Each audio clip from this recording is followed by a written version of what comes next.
મહિલા દિવસ નિમિત્તે મદીનાબેન વોરાનો પ્રેરણાદાયક સંદેશ નારી તો નારાયણી। મહેસાણા જિલ્લાના અંબલિયાસન સ્ટેશન બજાર વિસ્તારમાં રહેતા અગાઉ શિક્ષક તરીકે સેવા આપી ચૂકેલા Madinaben Vora international women's day નિમિત્તે બહેનોને સશક્ત બનવા માટે પ્રેરણાદાયક સંદેશો આપ્યો હતો। મદીનાબેન વોરાએ પોતાના જીવનમાં અનેક સંઘર્ષનો સામનો કર્યો છે।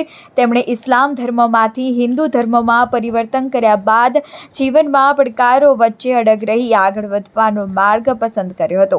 સમાજમાં બહેનોને ન્યાય મળે અને મુશ્કેલીના સમયમાં તેઓ ડરી ન જાય તે માટે મદીના વોરા સતત પ્રયત્નશીલ રહ્યા છે। આ પ્રસંગ તેમણે બહેનોને પ્રેરણા આપવા માટે રાણી લક્ષ્મીબાઈનું ઉદાહરણ પૂરું પાડ્યું હતું। તેમજ જણાવ્યું હતું જેમ ઝાંસીની રાણી લક્ષ્મીબાઈએ શૌર્ય અને સાહસથી ઇતિહાસ રચ્યો હતો તેમ આજની નારી પણ હિંમત, આત્મવિશ્વાસ અને સંકલ્પથી કોઈપણ પ્રકારનો સામનો કરી શકે છે। મદીનાબેન વોરાએ કહ્યું હતું કે નારી તો નારાયણી, સ્ત્રીમાં અપરંપાર શક્તિ સમાયેલી છે। દરેક મહિલાએ આત્મનિર્ભર, શક્તિશાળી અને મજબૂત બનવું જોઈએ અને સમાજમાં પોતાના હક માટે નિર્ભયતાથી આગળ આવવું જોઈએ। મહિલા દિવસના અવસર પર મદીનાબેન વોરાનો આ સંદેશ ઘણા લોકો માટે પ્રેરણારૂપ બન્યો હતો અને બહેનોમાં આત્મવિશ્વાસ અને સશક્તિકરણનો સંદેશો ફેલાયો હતો।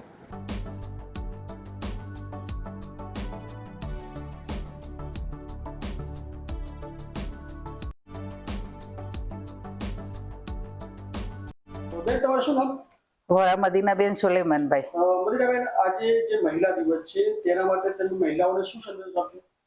મહિલાઓને તો નારી એ તો એક શક્તિ છે। નારી માટે કઈ કહેવાના શબ્દો હોય નહીં। નારી માટે તો બે જ લીટીમાં હું કહીશ કે સર્વ મંગલ મંગલ્ય શિવે સર્વાદિ સાધિકે શરણ્યે ત્રંબકે ગૌરી નારાયણે નમસ્તુતે। નારી, દરેક સ્ત્રી એ તો શક્તિ જ છે અને શક્તિ તો જો દેવાધિદેવો પણ જ્યારે દાનવો અને દેવોનું યુદ્ધ થાય ત્યારે શક્તિને, માતાજીને, સતીને એમને પણ આગળ કરતા હોય તો અત્યારે હાલ સમાજમાં પણ દરેક શક્તિ રહેલી છે। દરેક સ્ત્રીઓએ શક્તિ છે અને એ જીવનનું પ્રેરણા પૂરું પાડે છે।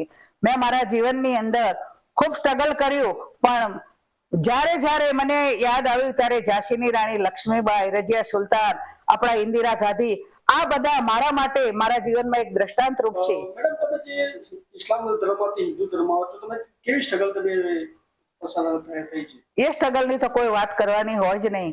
ક્યાંય જવાનું નહીં, ક્યાંય આવવાનું નહીં, કોઈ બોલાવે નહીં, કોઈ સમાજ નહીં, બસ ફક્ત એક જ સવા માનવ ધર્મ।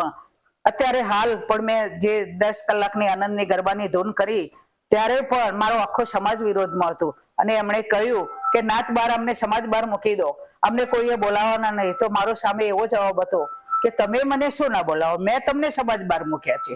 સમાજ બહાર મૂકવાનો કોઈ પ્રશ્ન જ નથી। મારો ધર્મ જ માનવ ધર્મ છે। એટલે હું કોઈ હિન્દુ કે કોઈ મુસલમાન એવા ધર્મમાં માનતી નથી અને માનવ ધર્મમાં માનું છું। મને કોઈ ધર્મ પ્રત્યે નફરત નથી, ઈર્ષા નથી।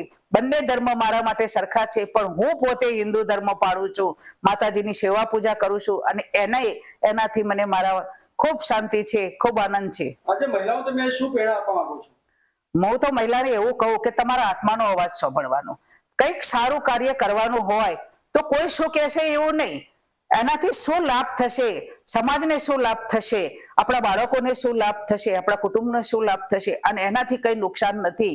તો આપણે સ્ત્રીઓએ ખૂબ શક્તિ છીએ અને કોઈના પણ દબાવ નીચે આવી અને જીવન જીવવું જોઈએ નહીં, પણ ગમે તે કાર્ય કરવાનું હોય તો આપણો અવાજ સાંભળી અને સમાજનો, કુટુંબનો અને આપણા દેશનો પણ કંઈક વિચારી અને જે તે કાર્ય કરીએ એવું હું માનું છું।